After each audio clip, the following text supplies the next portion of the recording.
This is a creation story by the Hebrews, presented by railsback.org, the Elohim. In the beginning, the Elohim made the sky and the earth, but the earth was shapeless and everything was dark. The Elohim said, "Let there be light," and there was light that made day different from night, and that was the first day. The Elohim said, "Let there be a dome to separate the heavens from the waters below," and there was the heavens, and that was the second day. The Elohim said, "Let the waters of the earth gather so that there are seas, and there is dry land." And so it was. The Elohim said, "Let there be vegetation on the land, with plants to yield seeds and fruits," and so it was. And that was the third day. The Elohim said, "Let there be light in the heavens, and let them change with the seasons," and so there were stars. Then the Elohim said, made a moon to rule over the day and to rule over the night, and that was the fourth day. The Elohim said, "Let there be creatures in the waters, and let there be birds in the skies." And so there were sea monsters and sea creatures and birds. The Elohim blessed them, saying, "Be fruitful and multiply," and that was the fifth day. The Elohim said, let the earth have animals of various kinds," and so it was. Then the Elohim said, "Let us make humans after our own likeness, and let them rule over the fish of the sea, over the birds of the air, over the cattle and creeping things of the land, and over all the earth." The Elohim said to these humans, "Be fruitful and multiply, and fill the earth and subdue it, ruling over the fish and the birds and the animals of the land. We have given you every plant and tree yielding seed. To every beast and bird of earth we have given every green plant for food." And that was the sixth day. And on the seventh day, the making of the heavens and the earth was finished, and the Elohim rested.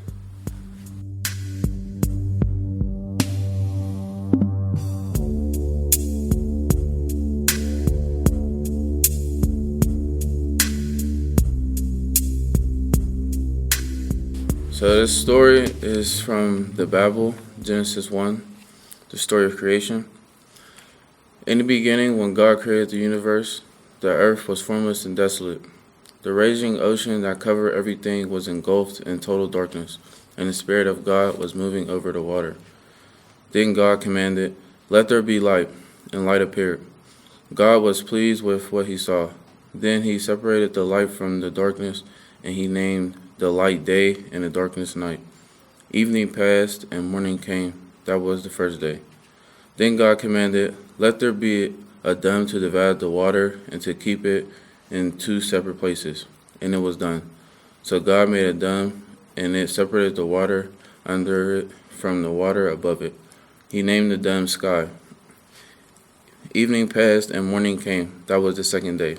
Then God commanded, "Let the water below the sky come together in one place, so that the land will appear." And it was done. He named the land Earth, and the water which had come together he named Sea. And God was pleased with what he saw. Then he commanded, "Let the earth produce all kinds of plants, those that bear grain and those that bear fruit." And it was done. So the earth produced all kinds of plants, and God was pleased with what he saw. Evening passed and morning came. That was the third day. Then God commanded, "Let lights appear in the sky to separate day from night, and to show the time when days, years, and religious festivals begin. They will shine in the sky to give light to the earth." And it was done. So God made two larger lights, the sun to rule over the day and the moon to rule over the night. He also made the stars. He placed the lights in the sky to shine on the earth, to rule over the day and the night, and to separate light from darkness. And God was pleased with what he saw. Evening passed and morning came. That was the fourth day. Then God commanded, Let the water be filled with many kinds of living beings, and let the air be filled with birds." So God created the great sea monsters, all kinds of creatures that live in the water, and all kinds of birds. And God was pleased with what he saw. He blessed them all and told the creatures that live in the water to reproduce and to fill the sea. And he told the birds to increase in number. Evening passed and morning came. That was the fifth day. Then God commanded, "Let the earth produce all kinds of animal life, domestic and wild, large and small," and it was done. So God made them all, and he was pleased with what he saw. Then God said, "Now we will make human beings. They will be like us and resemble us. They will have power over the fish, the birds, and all animals, domestic and wild, large and small." So God created human beings, making them to be like himself. He created them, male and female, blessed them, and said, "Have many children, so that your descendants will live all over the earth and bring it under their control. I am putting you in charge of the fish, the birds, and all the wild animals. I have provided all kinds of grains. I have provided all kinds of grain and all kinds of fruit for you to eat. But for all the wild animals and for all the birds, I have provided grass, leafy plants for food," and it was done. God looked at everything he had made, and he was very pleased. Evening passed and morning came. That was the sixth day. The heavens and the earth and all who lived in them were completed.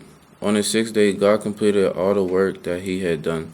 And on the seventh day, God rested from all the work that he had done. God blessed the seventh day and made it holy, because on it God rested from all the work of creation. This is the account of heavens and earth when they were created.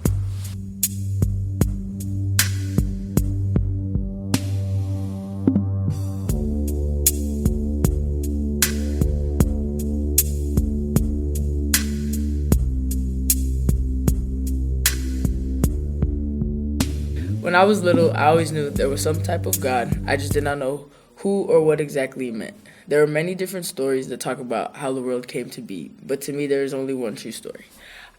I might upset a couple people off this one, but this is a story I grew up to know, and there was a book about it as well. The way the world became to be was through God. He used the 7 days to do it. Day 1 was the creation of light. Let there be light, and there was light. God saw light as day and darkness as night. Day 2 was firmament. God said, "Let there be firmament in the midst of the waters, and let it divide the waters from the waters." It was known as Heaven Day. Day 3, God added the earth, sea, and vegetation. God called the dry land earth, and the gathering of water he called seas. God said, Let the earth bring forth grass, the herb that yields seed, and the fruit tree that yields fruit according to its kind, whose seed is on the earth." Day 4, God created the sun, moon, and stars. Day 5, God created birds and sea creatures. God said, "Let the waters abound with an abundance of living creatures, and let birds fly above the earth across the face of the firmament of the heavens." So he created great seas, creatures, and every living thing that moves with which the waters abounded. He blessed them and wanted them to be fruitful and multiply in the seas, and the birds multiply on earth. Day 6 came land and human, which was the creation of Adam and Eve, another part of the story in the Bible. God said, "Let us make man in our image, according to our likeness. Let them have the dominion over the fish of the sea, over the birds of the air, and over the cattle, over all earth, and over every creeping thing that creeps on the earth." He created him, male and female, he created them. He said to them to multiply and be fruitful and fill the earth and subdue it. On the last day, which was the seventh day, known as the Sabbath, the heavens and the earth and all the hosts of them were finished. So on the last day, God finished his work and rested. This is why they say Sundays are for rest days. Growing up and being told this was what made me believe God was the higher power above that started all. So you know that book I referenced in the beginning, that is known as the Bible, and not only does it talk about the creation of the world, but it has stories of people living through and experience what life with and without God and Jesus can be. In the ending of the book, it also is talking about the ending of the world and what the days would be like when it came. Many people say we're living in those times, but no one really knows when it will happen. Any other story that is told, I do not argue with anyone about it. Everyone's allowed their own belief and opinion, just like I have mine. God is a real thing, and He's done things in my life and in other lives, and is what also makes me believe in Him. You can do all things through God with faith and believing, and so He was the one that created the world, and He is the one that can end it.